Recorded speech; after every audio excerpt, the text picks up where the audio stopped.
Hello traders, ಈ ಒಂದು trade 1:9 ಇದೆ risk reward ratio bank Nifty trade. ನನ್ನ ಟ್ರೇಡಿಂಗ್ ಸ್ಟೈಲ್ ಯಾವ ರೀತಿ ಇರುತ್ತೆ ಅಂತ ಇಲ್ಲಿ ನೀವು ನೋಡಬಹುದು. ಸೊ ಆಕ್ಚುಲಿ ಇದು ಎಂಟ್ರಿ ಬಂದಿತ್ತು 9:30ಗೆ ಎಂಟ್ರಿ ಮಾಡಿದ್ದೆ. ಸೊ ವೆಯ್ಟ್ ಮಾಡ್ತಾ ಇದ್ದೆ. ಸೊ ಯಾವಾಗೂ ಇದೇ ರೀತಿ ಇರ್ತೀನಿ. ಸೊ ಇವಾಗ ಸ್ಟಾಪ್ ಲಾಸ್ ನಾನು ಫಿಕ್ಸ್ ಮಾಡಿಬಿಟ್ಟು ಸೊ ಟ್ರೇಡ್ ನ ಹೋಲ್ಡ್ ಮಾಡ್ತಾ ಇದ್ದೀನಿ.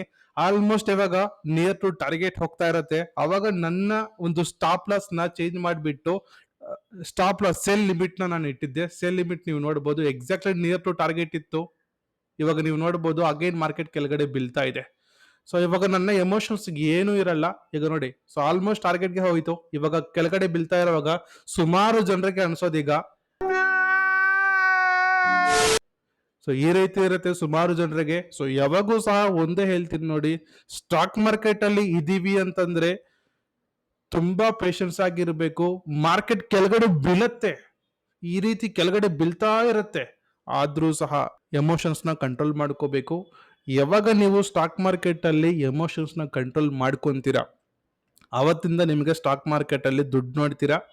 ನೋಡಿ, ಇನ್ನೂ ಇದು ಡೌನೇ ಬರ್ತಾ ಇದೆ. ಆದ್ರೂ ಸಹ ನನ್ನ ಸ್ಟಾಪ್ ಲಾಸ್ ಫಿಕ್ಸ್ ಮಾಡಿದ್ದೀನಿ. ನನಗೆ ಇರೋದು ಇವಾಗ 2 ಎಕ್ಸಿಟ್ಸ್. ನೋಡಿ, ವೆಯ್ಟ್ ಮಾಡ್ತಾ ಇರಬೇಕು. ಪ್ರಾಫಿಟ್ ಬರೋವಾಗ ವೆಯ್ಟ್ ಮಾಡಬೇಕು. ಸ್ಟಾಪ್ ಲಾಸ್ ಇಟ್ಟಾದ್ರೆ ನಾವು ಕಟ್ ಮಾಡ್ಕೋಬೇಕು. ಆ ರೀತಿ ಇರಬೇಕು ಟ್ರೇಡಿಂಗ್ ಸ್ಟೈಲ್. ಇವಾಗ ನಿಯರ್ ಟು ಸ್ಟಾಪ್ ಲಾಸ್ ಇತ್ತು, ಅದರಿಂದ ನಾನು ಸ್ಟಾಪ್ ಲಾಸ್ ನ ಫಿಕ್ಸ್ ಮಾಡಿದ್ದೀನಿ. ಸ್ಟಾಪ್ ಲಾಸ್ ಹಿಟ್ ಆಗ್ಬೋದು ಅಂತ ಒಂದು ಟೆನ್ಷನ್ ಸಹ ಕ್ರಿಯೇಟ್ ಆಯಿತು. ನೋ, ಸ್ಟಾಪ್ ಲಾಸ್ ಹಿಟ್ ಆಗಲ್ಲ. ಯಾಕೆ ಅಂತಂದ್ರೆ ನಾವು ಪರ್ಫೆಕ್ಟ್ ಪ್ಲೇಸ್ ಅಲ್ಲಿ ನಾವು ಟ್ರೇಡ್ ಮಾಡಿರೋದು. ಹಾಗಾಗಿ ವೆಯ್ಟ್ ಮಾಡಲೇಬೇಕು. ನಮಗೆ ಇರೋದು ಓನ್ಲಿ ಎಷ್ಟು ಎಕ್ಸಿಟ್ಸ್? 2 ಎಕ್ಸಿಟ್ಸ್. ಸೊ ಇಂಥ ಟೈಮಲ್ಲಿ ಏನ್ ಮಾಡ್ತೀರಾ ಹೇಳಿ? So near to stop loss ಇದೆ. ಸೊ ಇವಾಗ ಬಂದಿರೋ ಒಂದು ಪ್ರಾಫಿಟ್ ನ ಬುಕ್ ಮಾಡ್ತೀರಾ ಅಥವಾ ಹೋಲ್ಡ್ ಮಾಡ್ತೀರಾ? ಒಂದ್ಸತಿ ಕಮೆಂಟ್ ಅಲ್ಲಿ ತಿಳಿಸಿ. ಸೊ ನಾನಾದ್ರೆ ಖಂಡಿತ ಟಾರ್ಗೆಟ್ ಬರೋ ತನಕ ವೆಯ್ಟ್ ಮಾಡ್ತೀನಿ.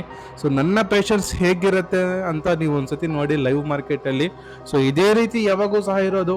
ಆಲ್ಮೋಸ್ಟ್ 4 ಪಾಯಿಂಟ್ಸ್ ಇತ್ತು ಟಾರ್ಗೆಟ್ಗೆ, ಆದ್ರೂ ಸಹ ನಾನು ಬುಕ್ ಮಾಡಿಲ್ಲ. ನಾನು ಟ್ರೇಡ್ ಮಾಡಿರೋ ಒಂದು ಇಂಟೆನ್ಷನ್ ಬಂದು 1:9 ಬುಕ್ ಮಾಡಲೇಬೇಕು ಅಂತ. 1:9 ಬರೋ ತನಕ ಬುಕ್ ವೆಯ್ಟ್ ಮಾಡ್ತೀನಿ. ಅವಾಗ ನನಗೆ ಪ್ರಾಫಿಟ್ ಬರೋದಲ್ವಾ. ಸೊ ಟ್ರೇಡಿಂಗ್ ಅಂದ್ರೆ ಏನು? ಬಿಸ್ನೆಸ್ ಅಲ್ಲಿ ನಾವು ಎಲ್ಲಿ ಎಕ್ಸಿಟ್ ಆಗಬೇಕು ಅಲ್ಲೇ ಎಕ್ಸಿಟ್ ಆಗಬೇಕು. ನೋಡಿ, ನಿಯರ್ ಟು ಟಾರ್ಗೆಟ್ ಇದೆ.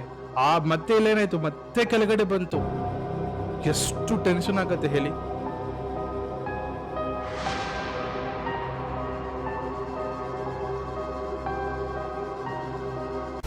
ಕೊನೆಗೆ ಟಾರ್ಗೆಟ್ ಹಿಟ್ ಆಯ್ತು, ತುಂಬಾ ಹ್ಯಾಪಿ ಆಯ್ತು. ಸೊ ಇದೇ ರೀತಿ ನೀವು ಸಹ ಜಾಯಿನ್ ಆಗಬೇಕು ಅಂತಂದ್ರೆ ಕಾಣಿಸೋ ನಂಬರ್ಗೆ ಕರೆ ಮಾಡಿ.